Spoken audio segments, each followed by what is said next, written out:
Sejam todos muito bem-vindos.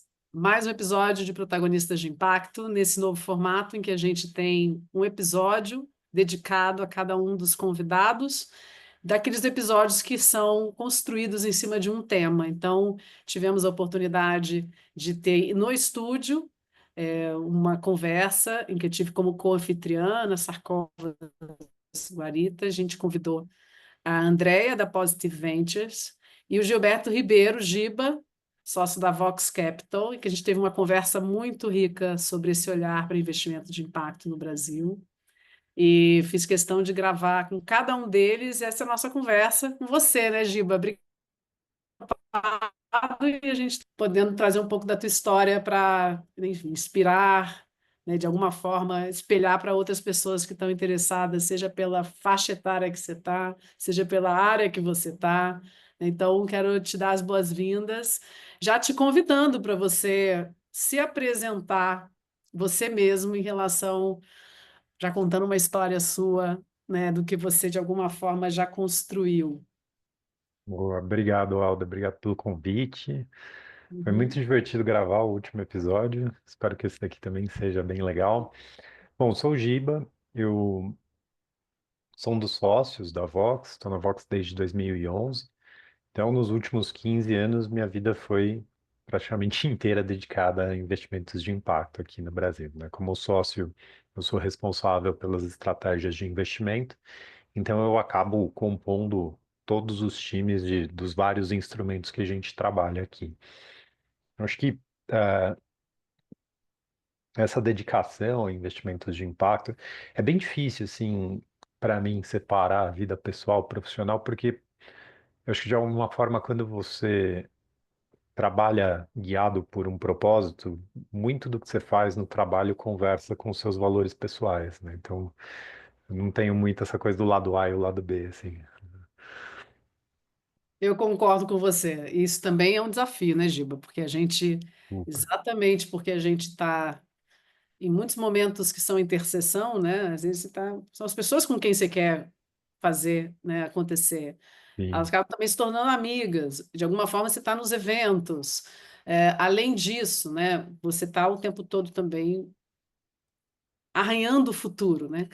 Quem trabalha com impacto está trabalhando as questões do nosso tempo, são as questões vivas da sociedade. Então, aquilo fala desde a hora que você lê o seu jornal matinal, né, do que um assunto que está sendo trocado no WhatsApp, ou você vai, enfim, para um almoço, aquilo ali de alguma forma também te traz para um convite para uma outra, e a vida vai se intercalando, o que eu acho muito bom. E qual que é o desafio?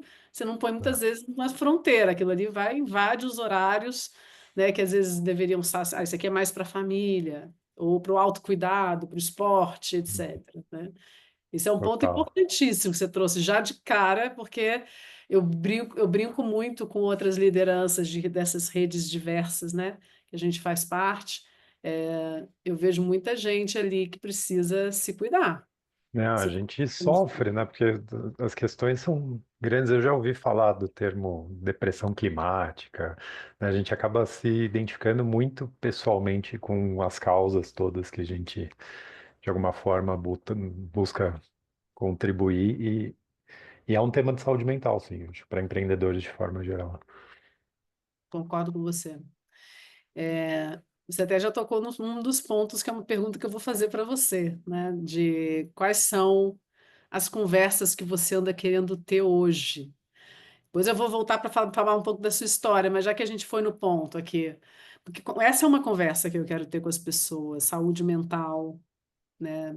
Autocuidado, num tempo em que a gente está, de alguma forma, entendendo, né, o nosso estar no mundo de uma forma cada vez mais acelerada, é o reaprender a lidar consigo, com o outro, com a informação, né, com diferentes ciclos tão rápidos, com as crises que estão acontecendo simultaneamente, climática, né, social, enfim, geopolítica, econômica, né, crises, agora mais ainda de saúde mental também. Então, essa é uma conversa que eu quero ter. Quais são as conversas que você está querendo ter hoje?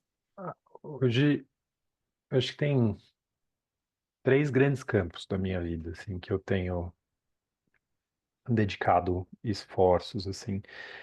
Eu acho que de um lado, que dialoga um pouco com o tema que você traz de saúde mental, eu tenho tentado buscar significado em tudo que está acontecendo, assim, Uhum, sensação, tô há 15 anos fazendo isso, né, e de um lado, assim, a gente vê uma série de progressos, vê um ecossistema mais vibrante, vê muitas empresas, empreendedores, pactos e acordos assinados, mas de outro, assim, retrocessos muito severos em algumas agendas, polarização, crises de todas as dimensões. Então, eu acho que de uma certa maneira eu acabei me vendo num lugar um pouco de, né, crise de significado. O que que significa tudo isso que está acontecendo? Isso dialoga com saúde mental, né? Com o qual a implicação disso para mim e do meu cuidado, mas também dialoga um pouco com é, qual lente a gente usa para interpretar a nossa realidade, né? Tem duas referências que foram importantes para mim esse ano, uma delas eu até citei no episódio anterior, né? Que foi é o livro do Capra, chamado The Systems View of Life. E é interessante que é um modo de pensar e interpretar a realidade a partir do que significa estar vivo, nos mais variados aspectos. Então, tem sido um tema, esse tema de pensamento sistêmico, interpretação da realidade tem sido um tema importante. E a outra referência é um curso que tem gratuito no YouTube, no Spotify, que chama Awakening from the Meaning Crisis, é o Despertar da Crise de Significado, de um professor canadense chamado John Vervaeke, que ele começa assim, é um arco histórico sobre história da filosofia ocidental e termina falando um pouco sobre ciência cognitiva e como você pode cultivar um ecossistema de práticas de meditação, autocuidado, tal, para trabalhar o seu despertar sobre crises de significado, né? Então, acho que esse é uma interessante. caixinha, assim. A segunda caixinha, que também dialoga muito com a minha fase atual de trabalho, é como é que sendo um habitante de grandes centros, né, sendo um morador de São Uhum. Paulo, como é que a gente consegue viver uma vida em maior comunhão com natureza, né? Como é que a gente consegue, de alguma forma, quebrar essa separação, né? A gente, acho que como humanidade, a gente passou a ver primeiro natureza como recurso a ser explorado, depois natureza como uma coisa externa a mim a ser conservada, mas a É, gente ainda não fez a passagem por uma visão em que eu sou natureza também, eu sou parte dos ecossistemas que eu estudo, eu sou habitante e membro funcional disso. Então, isso tem tocado muito minha vida pessoal, assim, eu tenho passado cada vez mais tempo mais próximo de natureza. Eu acho que a Serra da Mantiqueira é um dos lugares favoritos, assim, da minha vida. E minha prática de esportes e cuidados acaba girando em torno disso. E a terceiro campo de conversas que tem me atraído também é um pouco o estado geral de investimentos de impacto. A é, gente também tocou um pouco sobre isso. Acho que é um movimento que agora está caminhando para completar 20 anos. Cumpriu coisas muito importantes, mas se a gente olhar para os próximos 5 a 15 tem desafios enormes pela frente, assim, e o volume de capital necessário para atingir as metas do desenvolvimento sustentável, para combater crise climática, enfim, para atingir tudo que a gente precisa, não está nem perto de ter sido mobilizado. Então, assim, o que mais que precisa ser feito? Então, são as três coisas que ocupam minha cabeça ultimamente. e buscando um pouco do que você. Se elas ocupam hoje a tua cabeça, de alguma forma, elas falam com questões, sejam lacunas, né, que você observou no mundo, ou lacunas suas também, né? Eu tenho muito essa visão. Então, vou puxar essa linha do tempo lá para trás um pouco. Você contou lá no episódio um pouco da sua trajetória, né? Fez, enfim, de ter ido para a Vox há 15 anos atrás. Então, quem quiser, assiste lá também. Mas eu quero pegar principalmente, assim, um pouco mais da tua formação, assim, como ser humano, né? Ah, Então, o que que você acredita que foram os principais desafios? Você me contou que você está com 38 anos, né? sim. Quais foram os principais, hoje com a altura dos 38 anos, que ainda é tão jovem, né? Mas ao mesmo tempo a gente já aprendeu, já passou por muitas fases, né? O que que você acredita que tenham sido assim principais desafios da tua caminhada e principais aprendizados ao lidar com esses desafios ou aprendizados em geral? Porque por que que eu estou te fazendo essa pergunta e trazendo todo mundo que estiver nos ouvindo e nos assistindo agora? Porque eu tenho consciência que, e também depois de, né, mais de 30 episódios já gravados, que as pessoas que estão contando as suas histórias aqui são também, de alguma forma, personas, né? Então, você é um homem de 38 anos que está hoje no mercado financeiro, que quebrou paradigmas, né? Que é um mercado financeiro não tradicional, que também veio se, né, de alguma forma, aprendendo né, na linha de frente, né, também de uma organização que foi pioneira, aprendendo muita coisa, né? E isso já diz um pouco sobre você. Não é qualquer pessoa que topa, né, um ecossistema, desculpa, um trabalho numa organização em que a coisa não está consolidada, principalmente num mercado que é financeiro, né? Aí, olhando para trás um pouco mais, o que que você acredita que tenham sido os principais aprendizados e desafios na sua caminhada até pré-Vox? Legal. Ah, assim, tem talvez falar um pouco de biografia, né? Eu sou filho de duas pessoas que foram, em suas respectivas famílias, do primeiro ensino superior da família, né? Minha mãe, ela é meio que assim, paulistana tradicional, ela é filha de imigrantes. Meu avô palestino, minha avó portuguesa, e eles acabaram se instalando na região do Glicério, em São Paulo, né, que é hoje um bairro central, está numa situação bem degradada, assim. E meu pai é imigrante nordestino. Ele chegou em São Paulo com 14 anos, então a família do meu pai é toda da Bahia. Ah, e tanto meu pai quanto minha mãe foram. Né, minha mãe se formou em Direito, em Mogi das Cruzes, e meu pai fez administração em Santo André. E eu reforço esse traço, assim, porque eu e meus irmãos, a gente acabou sendo criado num ambiente que valorizava muito a educação. Assim. Tipo, eu já ouvi frases assim formativas da infância que era tipo, pode faltar comida em casa, mas não vai faltar escola, sabe? Coisas. Porque eram pessoas que tinham, sei lá, experimentado o impacto que a educação tem na transformação das suas vidas, né? A gente é oriundo do, do- da Zona Leste de São Paulo, do bairro de São Miguel Paulista, assim, que é uma região periférica de São Paulo, e dá para ver, assim, na minha trajetória, na trajetória dos meus pais, o nível de segregação que isso causa, Tá. assim, por N razões, né? Você tem mais acesso à renda, referências, cultura. Então, acho que esse é um traço bem marcante na minha biografia. Eu acabei estudando, né, a boa parte da minha vida em ensino particular, um trechinho em Uhum. ensino público, depois eu fui fazer faculdade pública, e sempre foi um ponto, essa coisa do estudado, buscar mais conhecimento, sempre foi um ponto muito marcante. Acho que ainda dentro da minha biografia,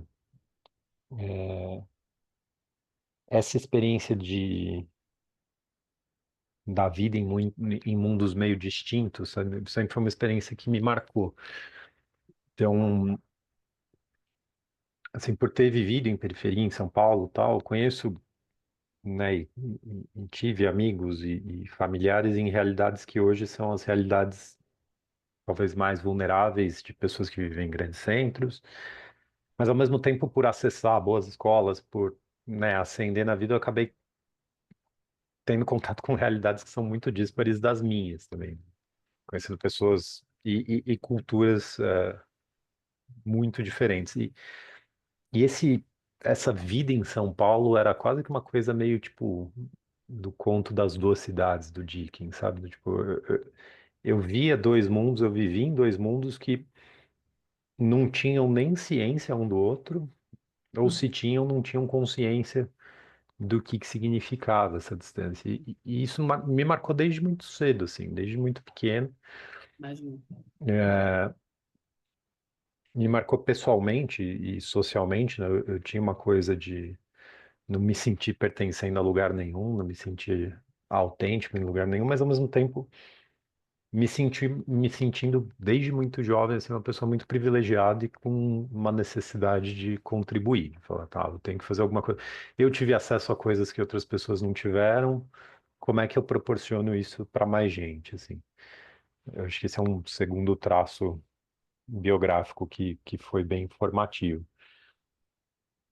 E o terceiro, que eu acho que fala um pouco com você falou sobre empreender, tomar risco. Meus pais, eles passaram por um divórcio muito litigioso, assim, e- e bem no comecinho da minha vida, assim, eu tinha acabado de fazer 7 anos, tal, e toda essa dinâmica de litígio dentro de casa, num ambiente que deveria ser o seguro e de pessoas que deveriam ser as pessoas que te oferecem, né, sei lá, essa expressão de cuidado, e tal. Um Ah, lugar fez, seguro, né? ah, ele fez com que muito cedo eu tivesse que aprender a me virar, assim, e depender menos, de outras pessoas, o que tem, obviamente, consequências negativas, mas ah, tem uns efeitos colaterais positivos que acabaram, né, ficando. Então, eu comecei a trabalhar muito cedo, comecei a trabalhar com 14 anos, eu sempre tive uma sensação de não tenho muito a perder, então eu sempre fui um cara tomador Imagino. de riscos, sempre fui um cara que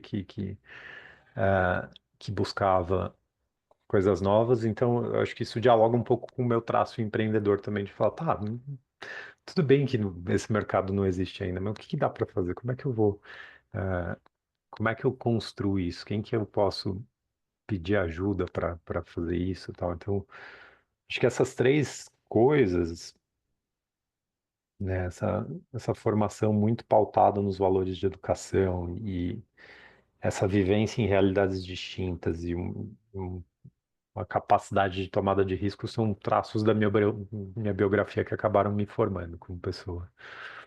E, ô Gibas, e eu te escutando, e como a gente está falando aqui de um lugar também de vulnerabilidade, né? Porque o canal fala muito da história de cada um. Coincide também com um pouco, um dos traços, você trouxe um pouco do que eu vivi o final da infância dentro de uma família que se separou e também viveu litígio. Ou viveu uma situação em que o silêncio se fazia presente, ou que muitas vezes você tinha que estar escutando, porque você ama as duas partes, né? Você tem que escutar as duas partes e você acaba naturalmente, de uma forma não linear, aprendendo a enxergar as interseções ou Hum, criando as interseções. Porque você tem que criar as interseções para você sobreviver, porque são, né, você é 50% seu pai, 50% sua mãe, né? Por mais que eles não estejam ali juntos, você tem que falar, não, bem, eles podem não estar juntos, mas isso aqui, aquele diagrama A e o diagrama B, né, de Venn, aquela área de interseção ali eu vou criar. Então você cria o seu mundo na interseção. Então você cria um olhar para o mundo das interseções, né? Não é por menos que, até por acaso que eu escolhi o fundo de tela para fazer as gravações, porque a gente estava com a Bea fazendo a outra gravação, e a gente falou, vamos colocar fundo de tela do que a gente está colocando energia hoje. Então, por acaso, está aqui a logomarca da Pares, que eu fundei há 15 anos. Você olha o que a vida me levou a fazer, né? Criar uma empresa onde a gente vê essas interseções, né?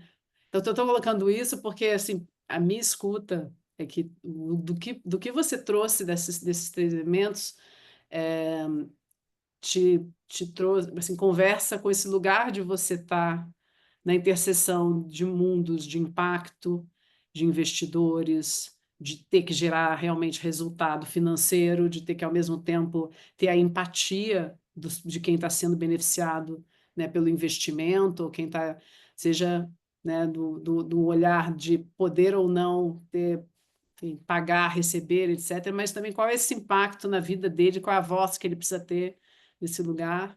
E é muito bonito ver isso, né? Assim, quando eu gosto de puxar a biografia porque a gente vai também, mais seja um curto espaço de tempo, fazendo um pouco dessa costura, e é um convite para que as pessoas também façam essas costuras, né?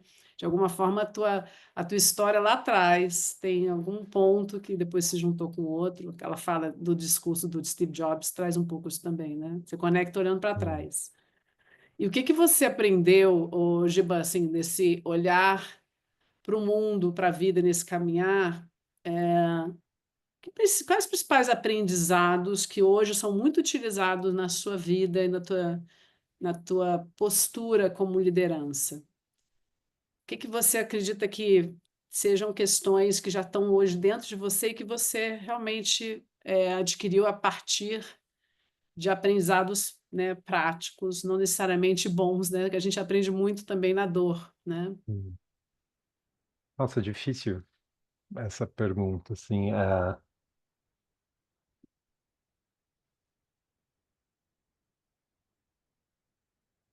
Tenho certeza que você tem hoje para te ajudar um pouco nessa reflexão, assim, você tem o teu estilo, vou começar por aqui, tá? Como é que você se vê como uma liderança? Se você pudesse se colocar hoje no lugar das pessoas que trabalham com você ou que te convivem com você, como é que elas te descreveriam? Poxa, o Giba tem esse perfil como líder. Tá. Quais Bom, são essas características? eu acho que tenho, e eu acho que isso tem talvez menos a ver comigo e meu perfil de liderança e mais a ver com o tipo de costume, o tipo de cultura que eu, meus sócios, né, a gente tenta criar na organização, mas eu acho que tem alguns elementos que fazem parte disso, que é primeiro um ambiente que preza mais por valores coletivos do que individuais, assim, né? Então Ah, a gente tem até nos documentos constitutivos da empresa, assim, que o interesse da empresa ele é maior do que o interesse de um sócio individualmente, ou mesmo que a soma dos interesses dos sócios, né? Então a gente está a ah, serviço de uma coisa maior, a gente está a serviço da nossa teoria de mudança, a gente está a serviço das pessoas que confiam na gente. Então, essa coisa da visão do coletivo, ela acaba se traduzindo um pouco nas práticas do dia a dia, né? Como você faz a avaliação de desempenho, o que que você faz com uma avaliação de desempenho, como as pessoas trabalham, como é que a gente aborda um problema, e tal. Eu acho que a segunda coisa, que é um traço característico, ou pelo menos, bom, esse meu, mas intencional, que seja cada vez mais de quem trabalha comigo, é, eu acho que a gente foi treinado para, né, dentro de cada papel arquetípico, interpretar um papel no trabalho. Então, é o homem que não chora, é a mulher que não pode ser vulnerável, tal, e a gente vai trabalhar dentro de alguma caixinha que foi moldada. E tem, né, eu abri falando que essa coisa do, minha vida pessoal, profissional, né, existem vidas, ponto, não tem muito essa separação. Só que se você não tem essa separação também, você não pode ter um ambiente de trabalho que você é obrigado a vir com uma faceta sua só, né? Você vai trabalhar você inteiro, a tua biografia, a tua história, o que você passou naquele dia. Então também tem uma cultura que permite que você venha você inteiro trabalhar. não só o Giba da Vox, mas o Giba que, sei lá, passou por um divórcio, o Giba que não tá tendo um dia bom, o Giba que teve pô, uma notícia incrível e quer dividir e não tem nada a ver com a empresa. Essa pessoa deveria ser capaz de ter um ambiente de expressar. E isso, ah, eu acho que tem um traço também de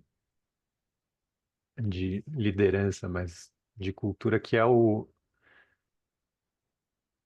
assim, a gente se propôs, quando a gente começou o que a gente faz, a ser uma organização de fronteira, né? De estar sempre buscando a Próximo, né? vanguarda ali. E Uhum, isso tem duas implicações. A primeira implicação é você tem que ter um, um- você tem que ter uma consciência de que o erro vai existir. No ambiente de inovação você vai ter erro, você vai ter concordo. aprendizagem, você vai ter incoerência. Então, como é que você lida com essas coisas e incorpora isso na jornada e segue adiante, né? Não deixa nem isso te paralisar, nem, nem te alienar de alguma forma. E a segunda coisa é que isso exige de você, como pessoa, uma curiosidade intelectual acima da média, assim, sabe? Bom ponto. Você tem que estar toda hora curioso, assim. Você fala, poxa, né? É, Esse dado é novo, essa pessoa é nova. Não existe biografia desinteressante, não existe questão que não tem mais o que aprofundar. Então, esse é um outro traço, assim, essa coisa da humildade para lidar com as suas próprias incoerências e erros, e ao mesmo tempo uma curiosidade para querer sempre fazer melhor, fazer diferente ou conhecer mais. Sei lá, são. concordo, concordo. São pessoas extremamente interessantes também, né? Mas ao mesmo tempo não fica na superfície, né? E eu acho que esse é o lugar, né, do que você está falando, pessoas que lidam com as questões da sociedade. Não tem como.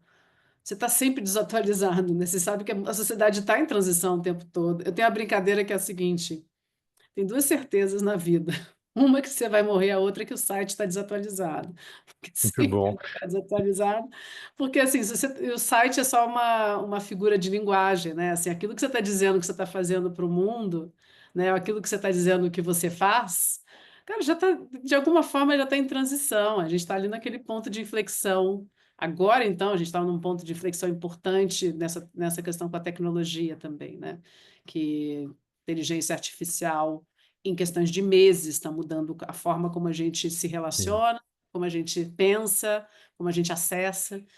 E aí, Giba, falando ainda sobre esse momento, né, atual, né, nosso momento atual, quais são as questões que você está colocando energia? Você está hoje na Vox?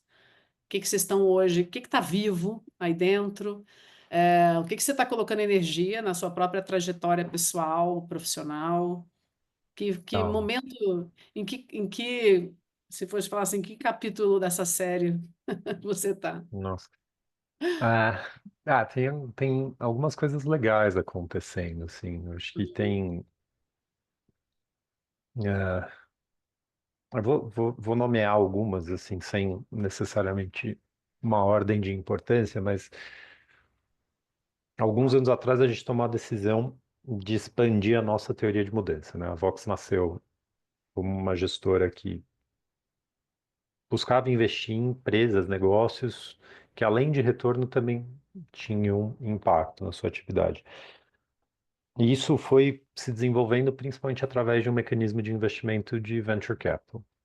A gente conversou sobre isso, eu e a Andrea, no último episódio, e falou um pouco dessa mudança. E eu acho Sim, que a gente deu um passo nessa direção e trouxe assim a visão de que investimentos de impacto não precisam ser uma caixinha só, né? Eles, na realidade, são uma lente que você pode executar através de diferentes estratégias. Isso foi há 5 anos atrás. E hoje, assim, eu consigo dizer que a gente executou bem essa diversificação. Hoje a gente tem venture capital, a gente tem corporate venture capital, a gente tem fundos de crédito privado, a gente tem mandatos exclusivos, tem um monte de coisa acontecendo dentro da Vox, mas onde a gente está colocando energia agora e o passo que a gente quer dar, e se tudo correr bem, né, como ecossistema a gente pode dar, é a concepção de que o, a terminologia investimento de impacto, o sufixo de impacto, ele é uma faca de dois gumes. Assim, Tipo por assim, quê? Exato. Por quê? Porque quando você fala que alguma coisa é de impacto, o lado positivo disso é que você cria um ambiente de identidade, né? Você consegue é, se relacionar, olhar para o lado e falar, nossa, você persegue a mesma coisa que eu, tal. Então, você tem um valor identitário importante, né? E quando criou-se o movimento de investimentos de impacto, organizações, pessoas foram se identificando com isso e foram formando o que é uma indústria, um setor hoje. Por outro lado, acho que a parte talvez negativa ou perigosa de você criar esse conceito é que você assume que tudo aquilo que não é de impacto é o normal. O diferente sou eu. Quem tem que segmento. medir impacto sou eu, quem tem que ser responsável pelo que aloca sou eu, tal. Tá. E eu acho que agora o salto, como, como sociedade que a gente precisa dar, é entender que todo dinheiro tem consequência.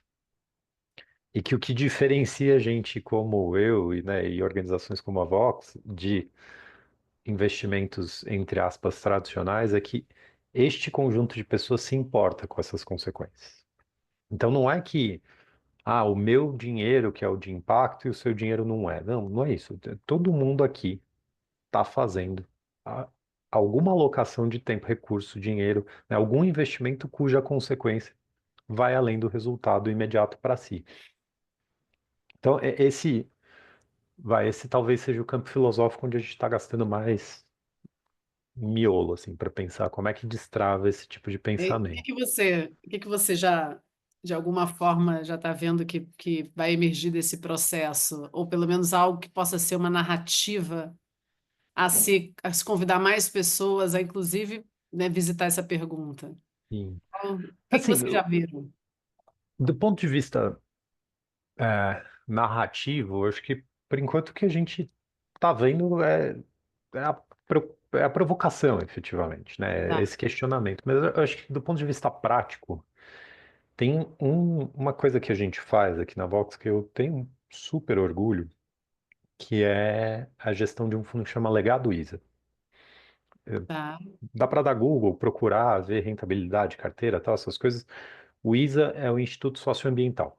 Eles são a maior ONG indigenista do Brasil e eles receberam uma doação de uma filântropa super importante e foi a primeira doação que eles receberam sem nenhum tipo de strings attached, sabe? Tipo, não estava vinculado a nenhum projeto, não estava vinculado, era uma doação para a organização. E foi uma tá. doação bem expressiva. E o Rodrigo, né, a liderança do Instituto e o Instituto como um todo, acabou nos procurando por relacionamentos que a gente já mantinha, para falar, olha, eu quero cuidar desse dinheiro todo. Eu quero que você cuide desse dinheiro, invista esse dinheiro, mas Maravilha. mas se preocupando com o impacto dele inteiro. Tá, Porque meu dinheiro estava no banco X e eu acabei descobrindo que tinha ação da empresa que eu estou combatendo no território, que tinha dívida de. Então, assim, ele começou a perceber as incoerências de como esse dinheiro era cuidado, tá. né? Ele falou, pô, na minha missão, no meu dia a dia como organização, eu estou fazendo uma coisa e o meu dinheiro, que eu não presto atenção nele, está fazendo outra. Então, esse fundo, ele é um fundo que tem um portfólio de investimentos que ele vai obedecer, obviamente, os requisitos de rentabilidade, liquidez, né, a demanda do instituto, porque a rentabilidade desse é um quase endowment, isso tem que sustentar o funcionamento do instituto. Eles têm uma visão de longo prazo, de perenidade para isso.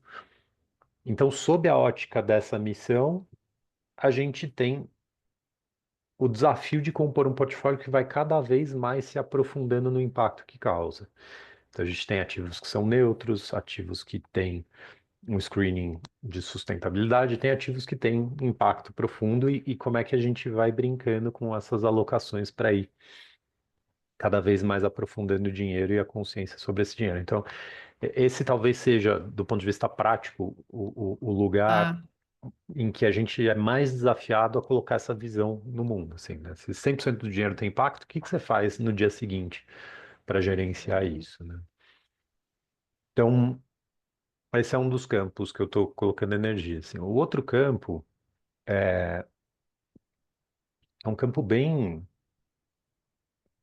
importante, assim, tanto pessoalmente quanto profissionalmente, né? Eu comentei no começo do episódio essa busca de maior comunhão com a natureza, né? De me sentir parte da natureza. Isso tem um efeito pessoal muito grande, mas do ponto de vista profissional, isso acabou me despertando para as questões climáticas no Brasil. Assim. A Vox nasceu uma organização muito focada em investimentos de impacto social. Social, né? A gente, Essa é a minha lembrança. a gente fez muita coisa em educação, em saúde, em inclusão financeira. De 5 anos para cá, a nossa tese de impacto, a nossa tese de investimento, ela se ampliou e passou a olhar questões ambientais também, Ah, muito por entender que é isso, essa distinção social e ambiental, ela ajuda a nos guiar como sociedade para classificar caixinhas, mas na prática é tudo sistêmico, né? é, é tudo uma coisa só. Quem vai sofrer as principais consequências de uma crise climática são pessoas mais As vulneráveis. pessoas, Se você não trabalhar questões sociais também, você não consegue fazer mudança em questões ambientais. Então, assim, tá tudo conectado. Mas especificamente quando a gente pensa em mudanças climáticas no Brasil, a gente tem um país que é referência no uso de energias renováveis. Né? A sim, gente tem uma das matrizes, acho que é a matriz mais limpa da OCDE. A gente é um país que tem muita riqueza natural também. Só que quando você pega as nossas emissões de gases de efeito estufa, o grosso delas vem de desmatamento e do como a gente produz commodities. Que sim. isso, isso é chamado de transição de uso do solo. Né? Então, eu comecei a dedicar muito tempo, pessoalmente e profissionalmente, para estudar questões climáticas sob a lente de soluções baseadas na natureza, né? Como é que você transforma Muito bom. os serviços ecossistêmicos que são prestados, né, pelo solo, pelos sistemas hídricos, pelas florestas, em ativos efetivamente que possam ser valorizados sem o seu consumo, né? Como é que você valoriza a floresta em pé? Como é que você valoriza um solo não degradado? Isso tem aqui dentro da Vox dado origem, né, deu origem a uma área, é a área de soluções baseadas na natureza. Quem lidera é meu sócio, Daniel Caramba, Brandão, é bem legal. E atualmente, né, este ano, a gente está trabalhando em parceria com uma ONG que chama The Nature Conservancy, uma das maiores sim, ONGs globais de conservação, em uma forma de financiar produtores agrícolas que queiram fazer a transição para modos produtivos mais sustentáveis, né? muito Recuperando bom. área degradada de pastagem para plantio de grãos, melhorando o balanço de carbono da pecuária e inclusive incentivando modelos agroflorestais. Esse é um segundo campo que a gente tem gastado bastante energia, assim, né? E Giba, deixa eu pegar ainda desse segundo campo, você vê como é que algumas sinergias a gente já pensa, né? O, um dos episódios, acho que é uma boa conexão depois para você conversar com o pessoal da Raiar Orgânicos, a gente falou sobre isso no próprio episódio, né? Como é que a gente pode ressignificar a relação com os pequenos agricultores. Outra conexão interessante, depois, muito das nossas redes também é parte, alguns são parte da rede da BMW Foundation de Responsible Uhum. Leaders. O Daniel também é, eu acho que O é. Daniel Isoar. E existe hoje um projeto, eu participei de uma das imersões que é focada em soluções baseadas na natureza. Então, é isso, a gente vai vendo, como, mais uma vez, né, como a gente está falando de questões do nosso tempo, né, alguns atores do ecossistema começam a se interessar. Eu acredito que inovação social é também você fazer essas conexões críticas entre esses atores, né? pessoas que estão pensando questões do nosso tempo, às vezes com nomenclaturas diferentes. Eu vivo isso Sim. no dia a dia, dentro da pauta de liderança, quando a gente fala de intraempreendedorismo, tem gente que fala de inovação, né, corporativa, ou tem gente que chama de empreendedorismo corporativo. Não importa a nomenclatura, o importante é você entender assim, qual é a solução, quais são as tecnologias, quais são as questões que estão vivas, conectar essas pessoas para a gente dar saltos, né? Saltos Uhum. importantes. Muito bom. E que mais que você está, então? Soluções baseadas na natureza, essas novas formas de olhar para investimento ou não de impacto, né? E eu acho que a terceira coisa que a gente está gastando bastante tempo aqui na Vox é, é a manutenção do legado que nos trouxe até aqui, né? A Vox é uma organização que cresceu e formou a reputação através de investimentos em venture capital, né? O setor de venture capital ele passou por uma contração muito grande depois dos anos de ouro que ele viveu em 2020, 2021. Teve muita liquidez, muita coisa acontecendo e hoje, por ser um mercado muito cíclico, com taxas de juros altas, esse dinheiro praticamente desapareceu.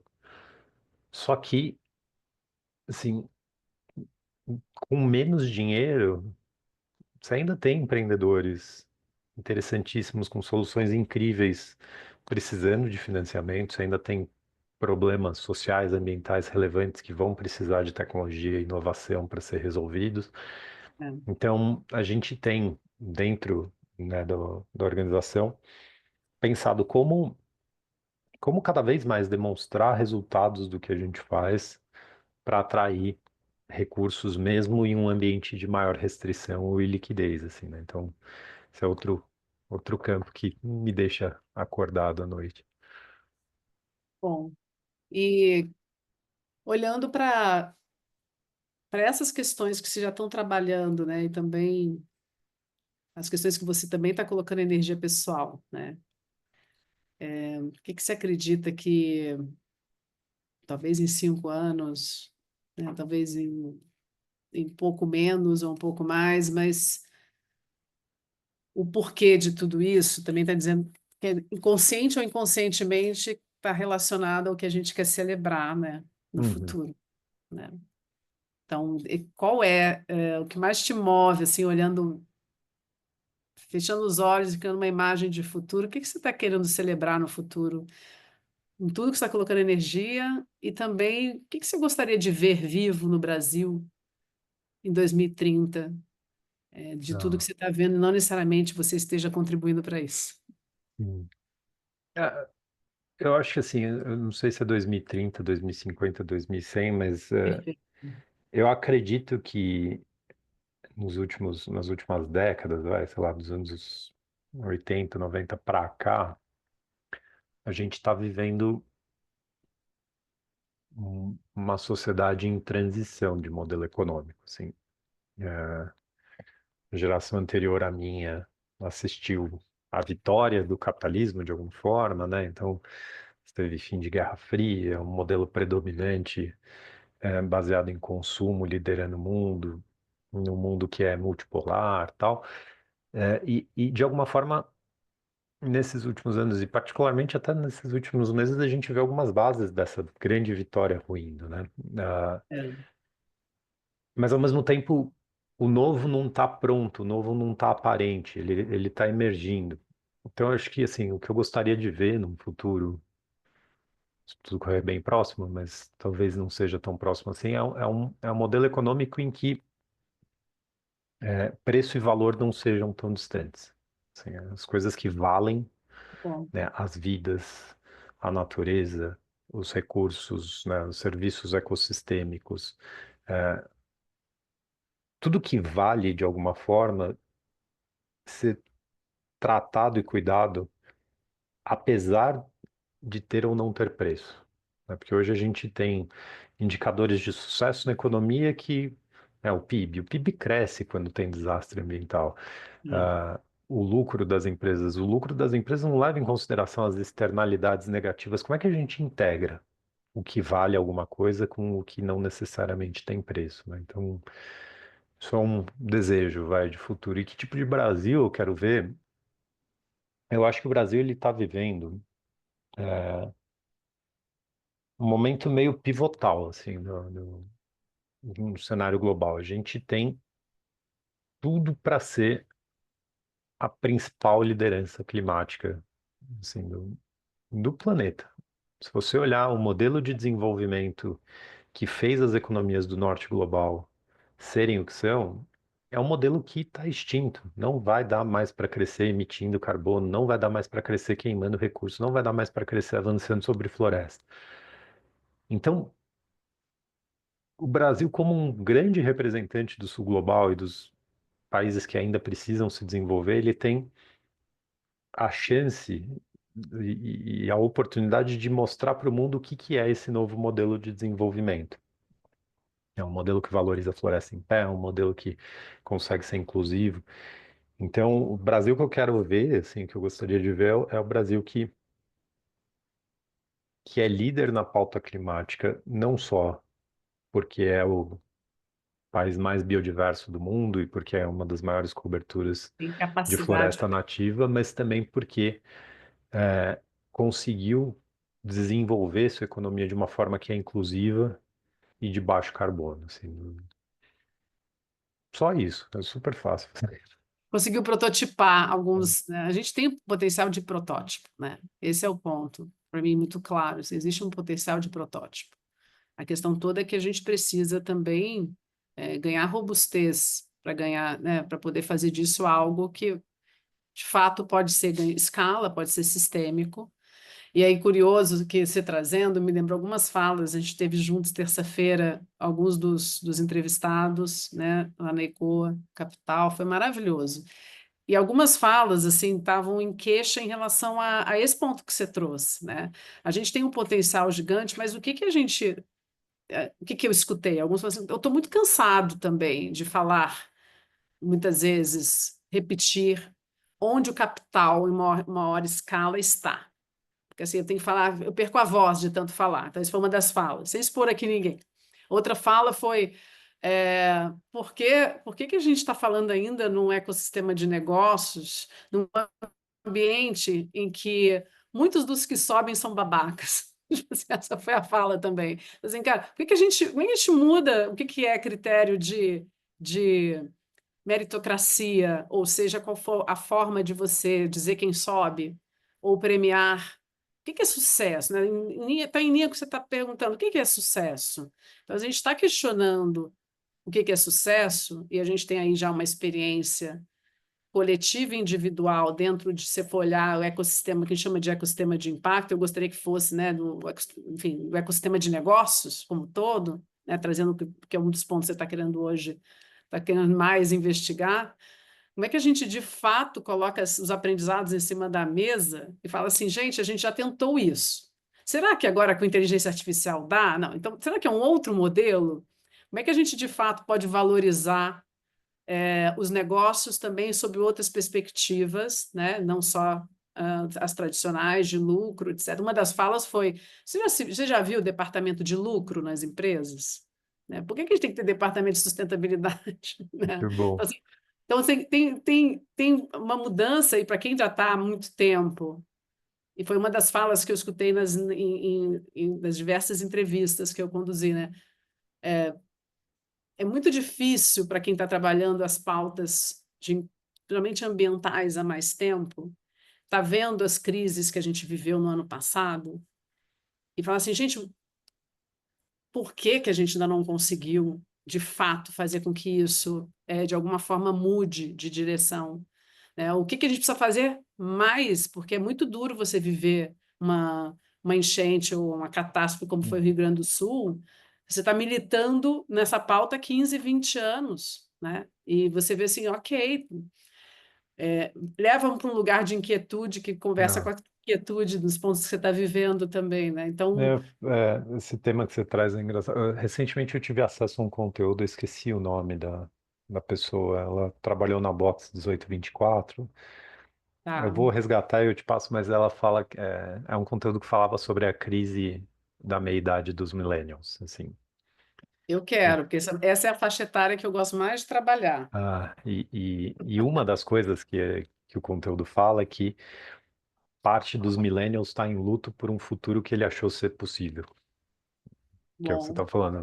Poxa, você passou 15, 20 anos trabalhando por questões climáticas, sociais e tal, e você vive uma enchente no Rio Grande do Sul. Então, assim, é o tema de uma geração, não é uma questão pessoal, assim. Tem muita não. gente que entrou no mercado de trabalho, que dedicou energia e esforços por uma crença e está vendo essa crença ser desafiada, assim. Então,